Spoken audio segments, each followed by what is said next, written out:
When you're a Klingon general and you want to throw Jazzy Jeff out of your mansion, you know you're listening to V'ger Please, a heinous trip at Warp 5. My name is Joseph. You got to make a decision. You're either an Affliction guy or a Ned Hardy guy. Your co-host, Peter. Before we discuss this week's episode, Gotta bypass that 10-minute hate, man. We gotta. No, we're gonna pause the 10-minute hate and have 10 minutes of appreciation.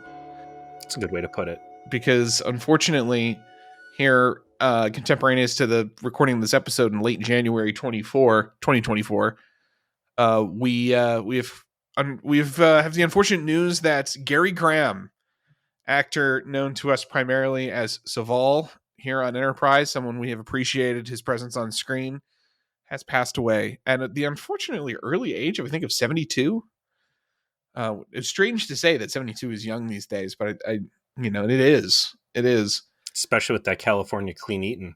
Yeah, and Gary Graham has been active in Trek fan circles for many, many, many, many years. He was an actor who did Trek fan films. He was on the convention circuit. He did podcasts. He's been out there, and he was almost Riker. Almost Riker, yeah. He was somebody who was in the Trek orbit before he landed his semi-regular role on Enterprise. Obviously, we saw him in Voyager. That would be such a good podcast name, Almost Riker. Or a good punk rock game. Oh no, jazz band name. Oh, yeah. Oh, I like that. Gary Graham. Have we ever said a single bad thing about Gary Graham? No. You know why? It's because the dude was quality. The first time I met Gary Graham in Star Trek was Cold Fire. Yes. That's the old Kess episode where they find the secondary caretaker mate, and she's got the pack of Super Saiyan Okampa that are playing with full decks, and Gary Graham tries to seduce her to the dark side and really get her pyromancy thing going. More than partially succeeds, given the state of Tuvok's blood in that episode. R.E. It gets boiled. Take that, Hydroponics Bay. There are such good practical effects and like horror stuff, like Tuvok pinned to the ceiling. His as you said, what he's most famous to us for is Suval, which he really gave the character a texture. And I'd say Suval's one of like 3 flagship Vulcans that you just think of off the top of your head, right? Spock, Tuvok, and Suval at this point. I would say T'Pol before Suval. I'm sorry. Well, listen, man. She's so far off the rails anymore. Like they had to play the sexy girl card angle on her. And then like, you don't want to just have another boring Tuvok. So like she's got her crack rock addiction that's brought her emotions and stuff out. Like I'm talking just by the book Vulcans, right? Oh yeah. I think that even more so than Spock in that regard, because Spock obviously had his own instant conflict and drama in being half human. Tuvok and Suval are really buttoned down normal Vulcans, and Suval comes off as much more textured, as you said. Like our main complaint about Tuvok is he's just kind of so solved as a character, he becomes a little boring and difficult to use as a focus. God help you if he gets that detective hat out. You're in for a bad time. Punch him and put it on Neelix's head as quickly as you possibly can. But for Suval, at least Detective Neelix would kick people into plasma fire. He sure will. Just straight into hell, right off the top rope too. Right Everyone's off. Like, "Where's Jonas?" Like, I don't know. Ask Satan. If I had to guess where Jonas is, I would say he's probably next to. Who is the guy that he fed to the worm? That the dinosaur people found his. Yeah, the poor Hogan. guy. Hogan, that's right. Hogan, stand on this spot with all the bones. Clearly nothing bad will happen. I'm just going to turn my back real quick. Starfleet Nobody's 0, Neelix 2. Well, you know what? I just want to take a moment to appreciate Star Trek Voyager for doing something Star Trek Enterprise has struggled to do, which is make me remember it years later. Oh. Yeah.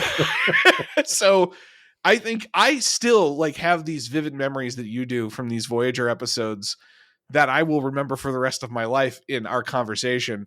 And I try to remember anything we said about episodes from seasons 1 and 2, and I struggle.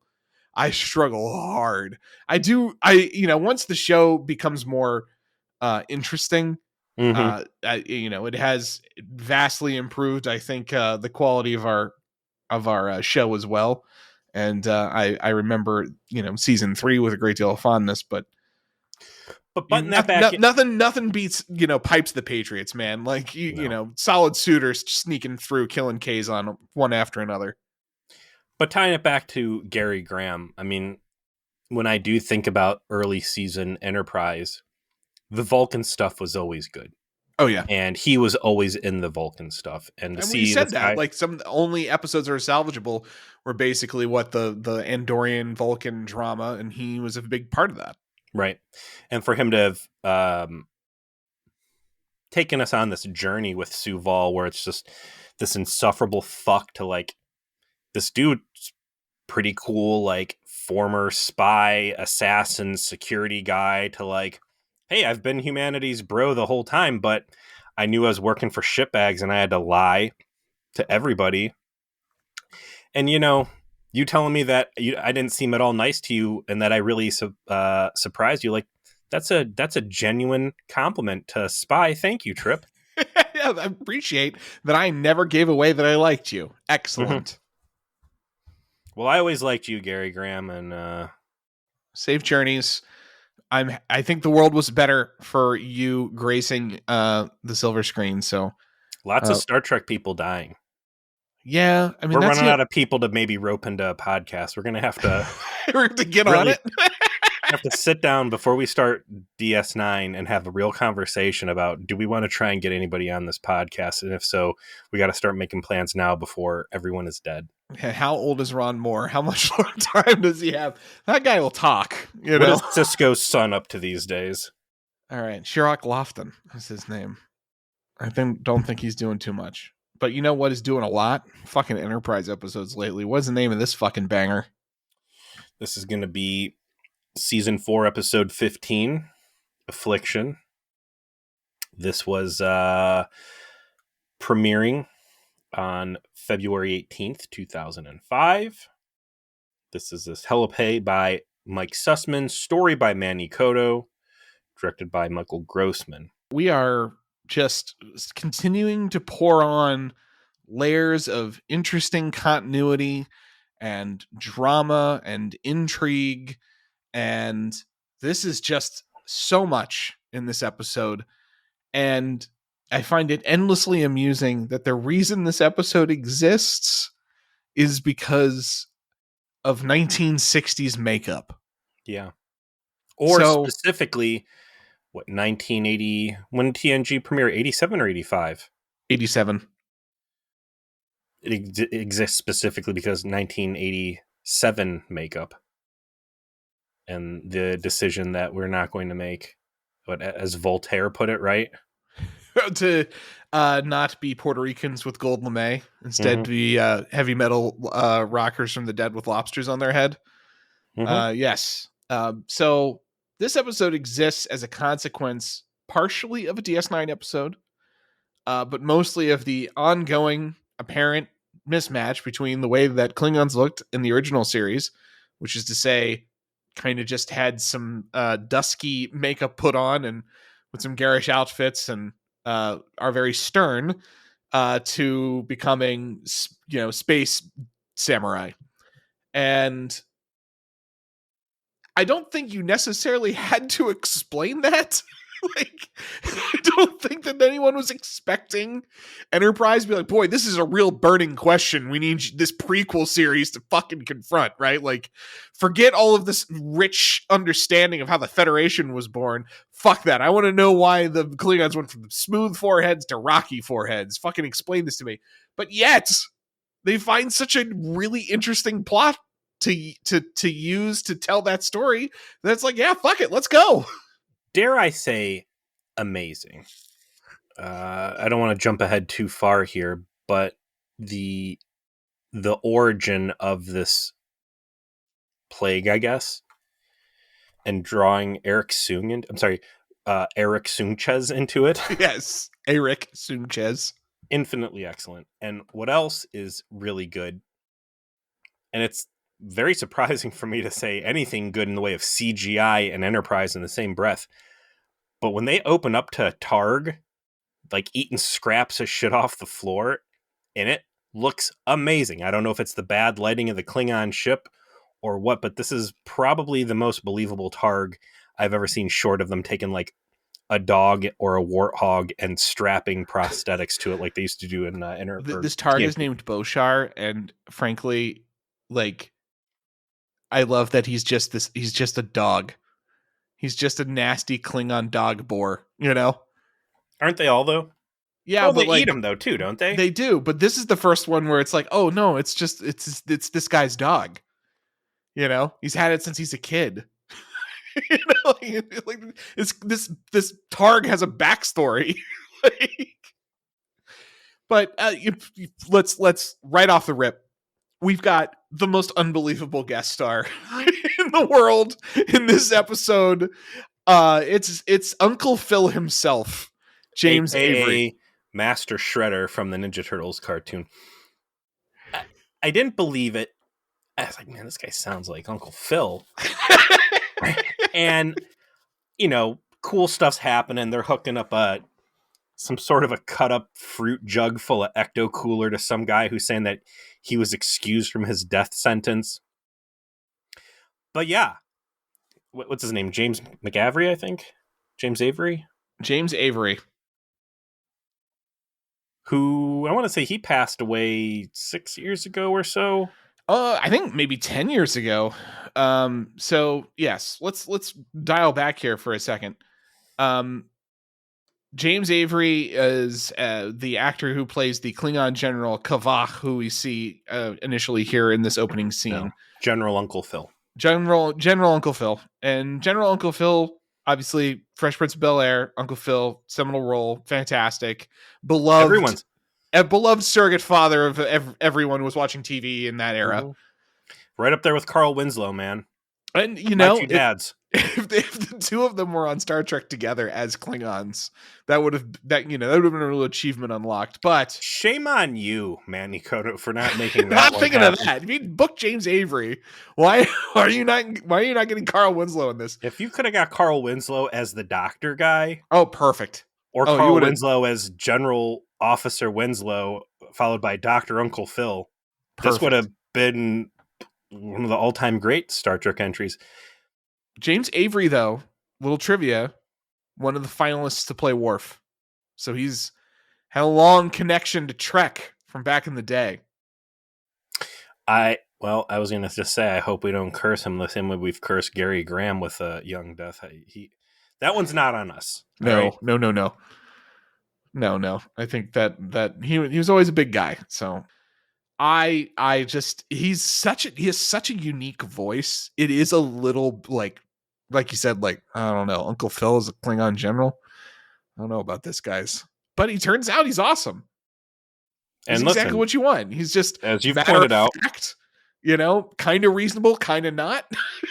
You know? That's Uncle Phil. Sometimes he's given great fatherly advice, and sometimes he's just throwing young men out of his house. And sometimes he's executing prisoners at point blank range. He was a judge, you know?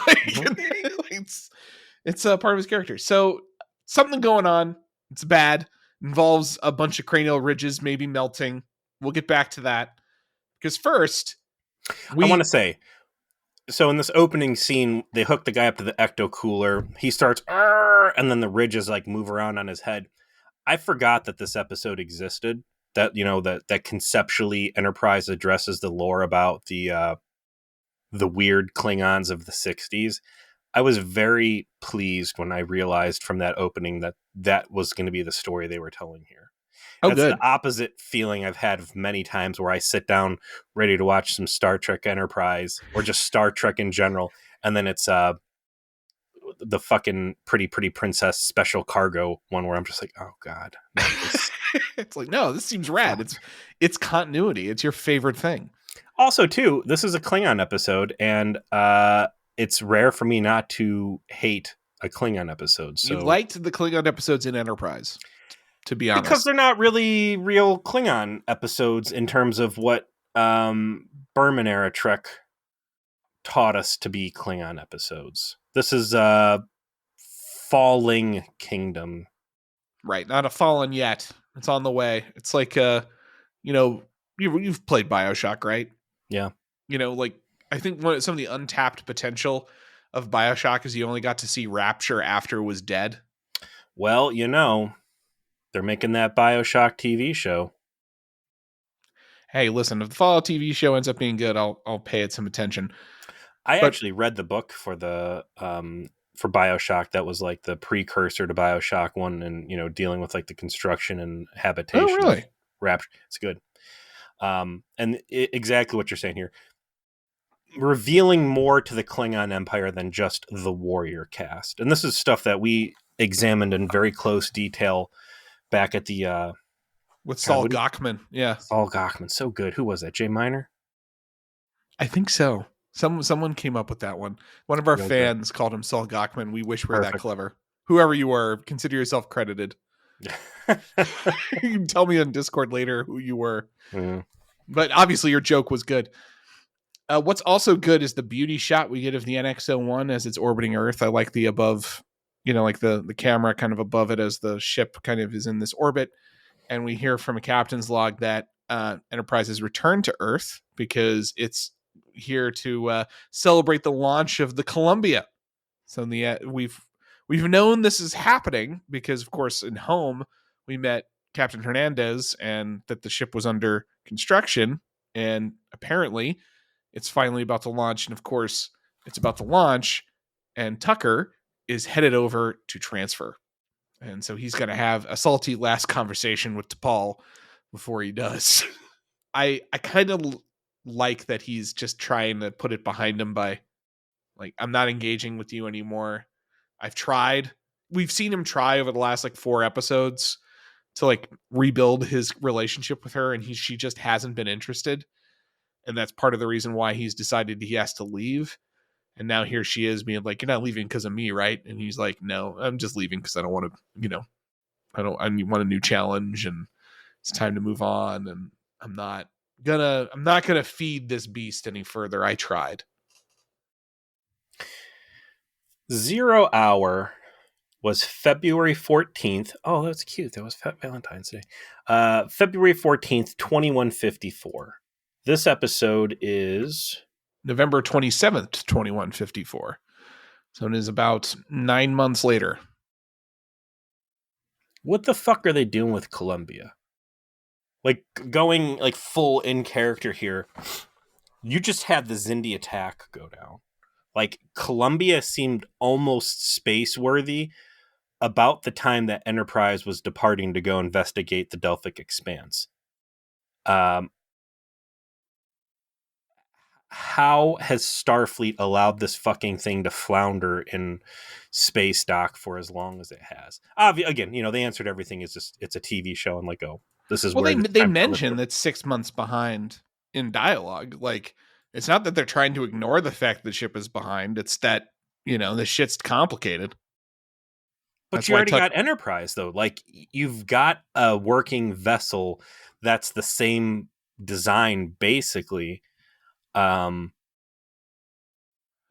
we landed on the moon in Apollo 11 and then we fucked it up in Apollo 13. You can do something successful. You can even do something successful twice, but it doesn't mean you're just going to keep doing it over and over and over again successfully. And the idea of Tucker is I'm going to go over there and I'm going to whip it into shape and I'm going to get that ship launched because it's fucking these engines not being ready is unexcusable. Okay. Shame on Forrest or Gardner or whoever for not having basically at this point made Enterprise just return and move the entire engineering team over to get this thing up and running. Based on what I saw in this episode, though, I'm going to go and venture a guess. The problem with Columbia is directly tied to the fact that you have light up mufflers. What's the difference between the NX-01 and the NX-02? Apparently a bunch of unnecessary columns with LED lights on them. Yeah. and a single piece of scaffolding with a monitor on it between the captain and the helm. Yeah, just right in the way. right in the way. If you just want to, like, so you have to maneuver around it. Archer sent a report in to Starfleet shipbuilding and said, all right, here's my input. One, please stop putting explosives in the consoles. I'm losing good people to needless explosions. Two, if we could put something that you could theoretically easily bang your head into while sitting in the captain's chair every time we slam on the space brakes, I think that would make everything a lot better on the ship. Well, maybe that was a compromise, right? If we're going to take the IEDs out, we have to have concussion hazards. You know, it's one or the other. Well, listen, no one's coming from having their face blown off by a console explosion. Archer 1, Starfleet Engineering Corps 0. Back on in San Francisco, which we have an establishing shot of, and when I say an establishing shot of San Francisco, I mean literally just San Francisco as it is today. Nothing sci-fi about it. It's literally just go out to the Oakland side of the bay and just shoot some B-roll. I didn't see any space hobos pooping all over the place. Okay, true. Must be the future. But Phlox and Hoshi are finally going to Madame Chang's, a place they've talked about in the past, a Chinese restaurant with apparently an excellent egg drop soup. They are leaving, and they are noting it was busy. They're having chit chat. These two have been friends for the entire run of the show, so love when they put them together just to kind of like hang out with each other. And they go down a dark alley, and they don't run into any space hobos, but they do run into some thugs with guns, and they want Phlox. Now we do see that Hoshi has retained her ball kicking powers because she immediately like kicks a gun out of someone's hand and starts doing kung fu. Do you think Phlox flinched when he saw her start kicking? Absolutely. Do you think he was like PTSD'd? That's why he couldn't wrestle the gun away. He just saw that foot come way too close to him. For real though, when exactly did Hoshi become a ninja? And the moment she was Asian, as far as like early 2000s TV logic is concerned. That's just the way it is. I'm trying to think of a single time. I think there was like one time prior to this, she showed a capacity for like, competent hand to hand. But what she breaks out here is just ridiculous. And I would say antithetical to the picture of Hoshi that has been painted thus far. She did mention that she had a black belt in Aikido when she was talking about breaking the dude's hand or whatever in a observer effect. So I'll grant that like they did establish she has these skills through dialogue. Yes, after 3 seasons of being a floundering bookworm, she suddenly remembers. She has a Tom Paris moment where she decides to let everybody know that she is one of the world's authorities on Fort Knox or underwater exploration, or in this case, was it Hapkido? Aikido. Unfortunately, Hoshi's generic Asian mastery of martial arts is insufficient to stop the kidnapping attempt. She gets concussed. Whoever these dudes are, they stun Phlox and make off with them, and they cut right back to the same scene with Starfleet CSI on this canvassing the area, and we've got the cop who's annoyed by all of these guys who showed up and were basically ordering her around and is kind of a bitch to him. Yeah, but listen, lady. But yeah, like I'd be a bitch to him too. I'm kind of on her side. Yeah, you could be on her side, but also these are like the 5 people who stopped the world from exploding, and also all of space being filled with space goo. So I'm going to say true. They seem pretty underappreciative of Phlox, like the doctor. Like, yeah, the person who was the physician on the ship that saved your life, that guy. Yeah. I need more starstruck. I need more awe. Oh, yes, sir. Of course, sir. Whatever you need, we'll find him. Oh my gosh, you're Lieutenant Reed? I've read so many Hollow newspapers about how you've invented a new way to hold a gun like a sissy. It's all the rage. And also anti-cum force fields, truly a technology we needed. Yes. So the end result here is someone beamed away which is important because it narrows the suspect fields. Because this It's is a that goddamn Dr. Eli, whatever, Elias, doc, right? what was Doctor? You were going to say Eli Vance? What was his real name? It was Elias something, wasn't it? He's taking revenge for Phlox not saving his son, the transporter demon. The next breadcrumb trail that they follow after they're done with the cop is they're going to look into the satellites. That's right. They're going to look at the satellites to see who might have beamed someone away. So that's what Reed's going to go investigate. Did he call it a Starfleet satellites, or is this like some unnamed Earth agency at this point? Starfleet. Yeah, the Starfleet security. Starfleet runs all of this space stuff. There's no outside agency, so Have the Mako? No, Mako is not disbanded yet. that's correct. But they are separate, but have been invited in. So they're the only ones with different uniforms. So while that's going on, Tucker is on the Columbia, and there's a familiar face there with him. It's your friend and mine, Seth MacFarlane himself, Ensign Rivers, who apparently transferred after the Zindi thing, only to be stuck with Trip anyway. Yes, Ensign Ed Mercer, I believe, is that character's name. Apparently his canonical name, according to the Decipher TCG, which you and I both consider a quality source, is Stuart Rivers. It's Ed Mercer. Okay. He would go on to great things. So he got chewed out for not fitting down a pipe properly. And was the result of that the plasma fire shooting out on the hull? Yes. I mean, that's a good reason to move off the ship. That's a hard one to live down. But also, you mean, you're a fucking war hero. You're part of the ship that saved the Earth, right? Right. And, if you're kind of a B team player on Enterprise, you could be an A team player on Columbia, right? And still not good enough because Trip gets over there and says everything we just said, which is it's a fucking joke that this thing isn't running yet. And we are supposed to be leaving dock on Thursday, and it's like Sunday, and this place is a fucking mess. So we're going to start running long shifts, and we're going to burn the candle at both ends, and fuck around time is over. I want to know who he's replacing. Yeah, they don't really talk about there being a different chief engineer, just that he came on kind of. Well, that's a problem. That's why Columbia can't get out of space. They never put a chief engineer in. It's just a bunch of middle managers, and nobody's made the schedule yet.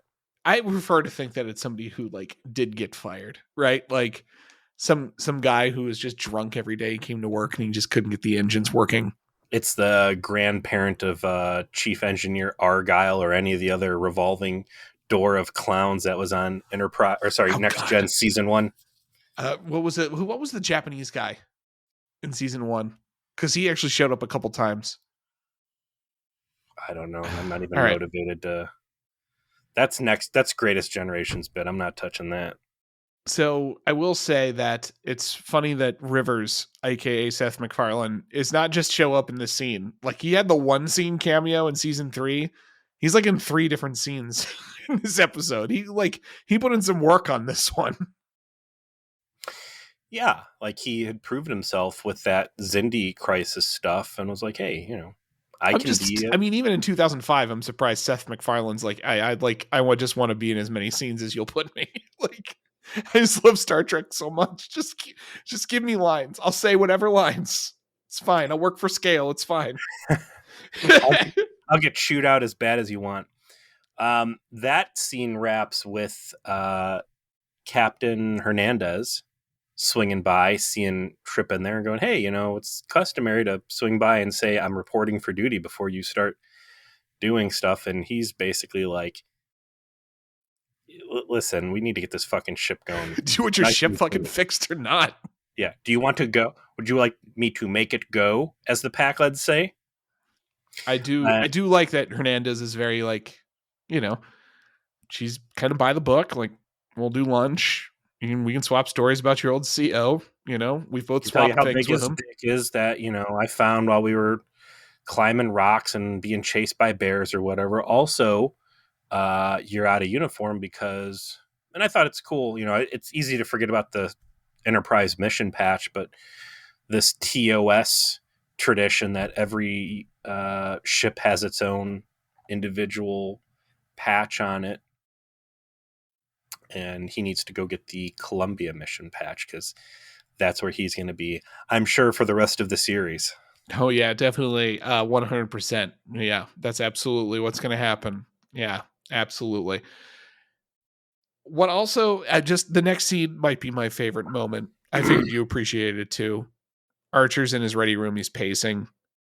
T'Pol comes in and they start chatting about how Hoshi heard some non-human language right before she was passed into unconsciousness, but she can't remember really what it was because she'd been hit in the head.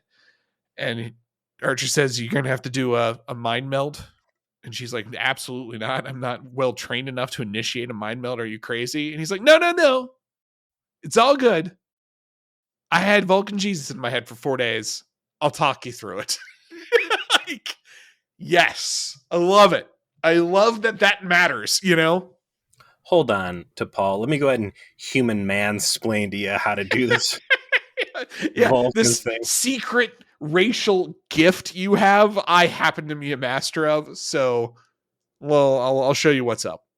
That would be like, the whitest man in the universe visiting the most, loving and caring black grandmother and saying, "I'm going to show you how to make collard greens." Like it's like, no, you're not.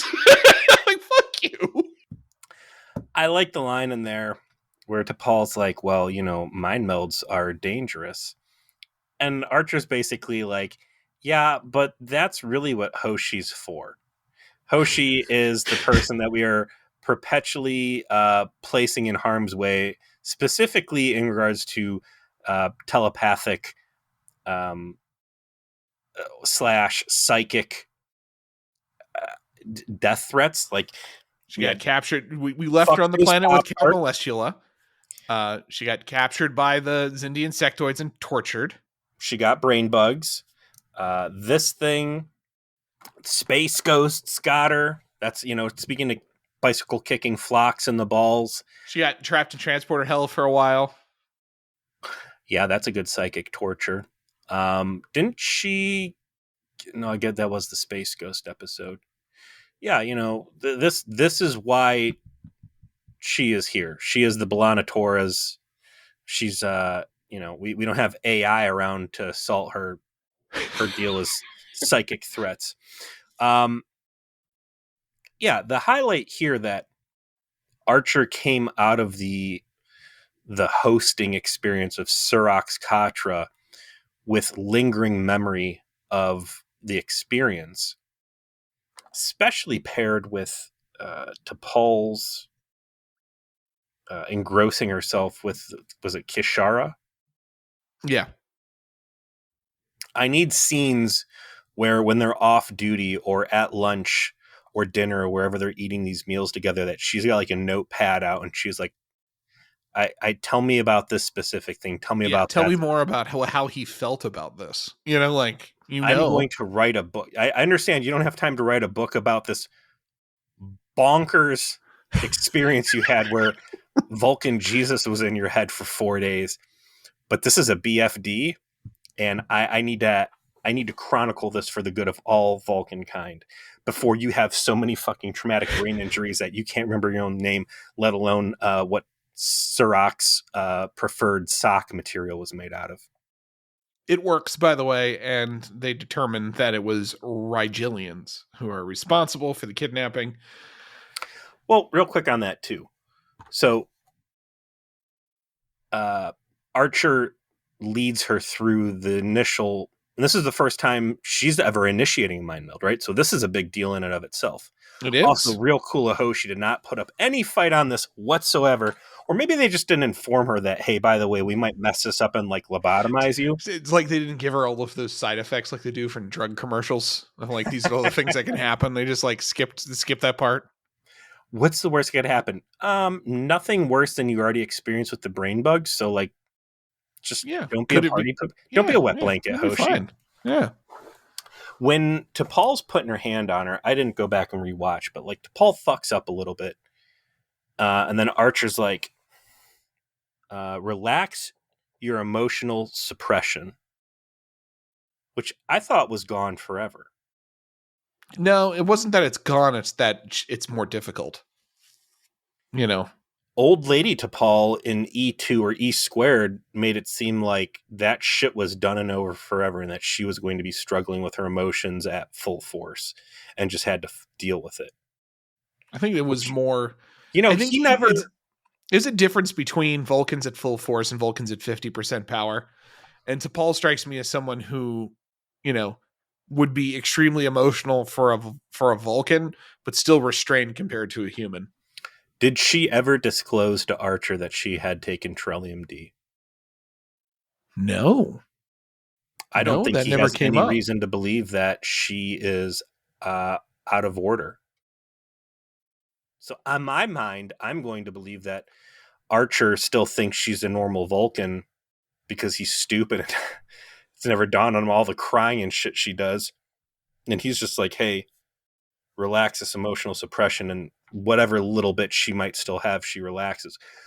Anyways, she fucked up the mind meld at first, and then she refines it, and then they show the mind meld on Hoshi. Hoshi's got a big bruise on her face. I can't tell if that was from where she got hit by the Rigelians, or if that's like active injury she's incurring from like a mind meld virgin Oh using no, her it was super it was space. on her face before they started. So Then it kind was of a it dick was move on to Paul's end for mind melding on the side. She just got like pistol whipped on instead of using her yes. left hand and like doing the not ouchy part of her face. I don't have a transition out of ouchie part of the face to the discussion about Reed, except to say maybe his face is always just kind of permanently makes me feel ouchy. But he is investigating the satellites, finds the one that was covering San Francisco suspiciously offline, and as he tries to contact Starfleet Command over that, he instead reaches some guy. In a leather tunic. Yeah, just The, some fucking guy who knows who he is, and he knows who he is, and it's very shadowy and very like obviously I think you know what this is supposed to be. yeah, this is one of the Dick's Sporting Good villains who's come back from Rogue Planet. Or maybe it was the guy. What was the one with oh, it was Catwalk. That was the last time we saw this haircut guy. It's Coach. But Coach yeah, leather tunic. if you want, this is supposed to be the origin of Section 31. You know, this is the proto shadowy intelligence organization nonsense. And whatever relationship these two had, Reed apparently signed up to work for them at some point and still has some kind of obligation, some kind of boon owed that he cannot ignore, and ultimately has to meet with this guy Harris in some shadowy corner of San Francisco where he tasks him with going back up to Enterprise and doing dirt on his behalf. Did I not call this? You did, and I knew it was coming, and so I said nothing. So here you are. It happened. You were This right. is the best way they have to make Reed somehow compelling is to join him at the hip with the most yawn of Star Trek elements. That being said, I enjoy the plot. I enjoy that Reed is not happy to see this guy. I enjoy that we've put enough time in to show that Reed 3 years ago, 4 years ago, is not the same Reed as the post Xindi crisis, where there has been this communal bonding and he has come out of his shell. You know, he still kind of feels psychotic when you go at the, was it E2, where he finds out that he never had kids or got married. Correct. Mm-hmm. He was still kind of a creep there, but I like when he is confronted with his own past that it disgusts him, but he's still honor bound to follow it. So yeah, the guy's like, I bet you want to know why that satellite was offline. Meet me in 1 hour at these coordinates. I don't know. Would you say his name is Harris? Yes. Yeah, his name's going to be Commander. This could have been an email. Like, why did Reed get dragged down to the surface? No information was exchanged at this. It was just On it. screen. There's an implication that information was exchanged off screen. I don't know. I think it could have been an email, man. And we're telling a story, whatever. We don't got time for every little pit stop, but like, at no point do they ever really establish who the backup doctor is for Enterprise, nor who the new chief engineer is going to be on Enterprise either. That's how shallow this concept that trip is gone, that we don't even like introduce people. But they're like, all right, we've got a lead on where these Rigelians could have gone. Cancel shore leave, get everybody back up here.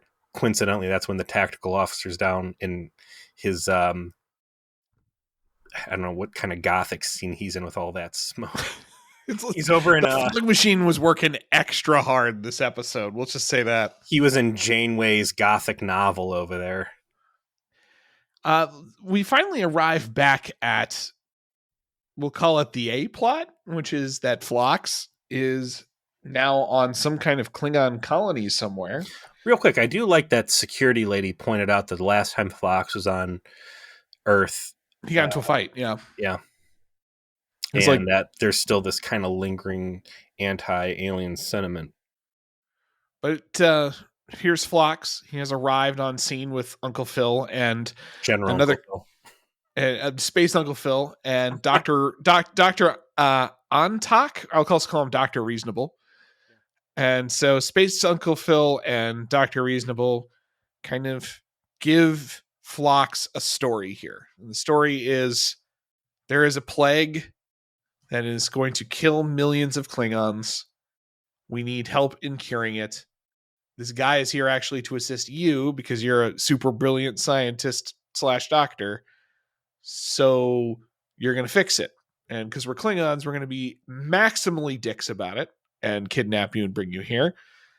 And also, Dr. Reasonable knows you, but you don't know him because when you guys met, he was wearing a disguise because nobody wants the Klingons at their science fairs.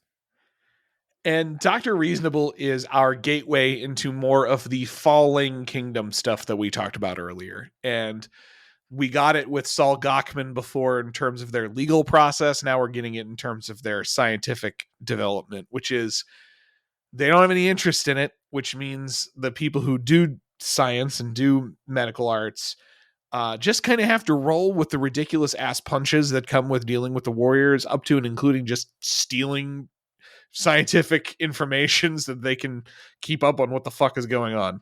It's like, yeah, man, I got to go to my neighbor's driveway and steal his newspaper of science quarterly every couple months because we can't afford our own subscription.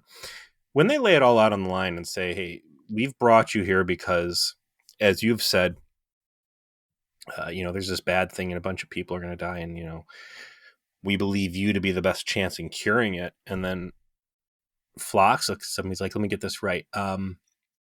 There's literally millions of innocent people that are going to die because of some sort of space flu. Right. If I don't use my knowledge of science to not only devise a cure, but also administer. We've made a pledge. We've made a pledge to let it go. And he says, no. I clearly you don't know who I am. This motherfucker doesn't know who I am. I'm Phlox. I really liked Phlox in this episode. It's kind of why I don't even really want to bring up Dear Doctor. It feels like a million years ago now. Like, this guy has turned into my favorite character on the show. His indignation at all of this, the incredulous situation that, like, and it's preposterous, right? Like, you have millions of people infected with this, and you're so stubborn and prideful that you just can't go and say, hey, help us, which we'll find out. There's good fucking reasons why they're not advertising a need for help on this, right? This is all absolutely completely justified in a larger picture here. But yeah, Phlox's indignation throughout is consistent and completely accurate.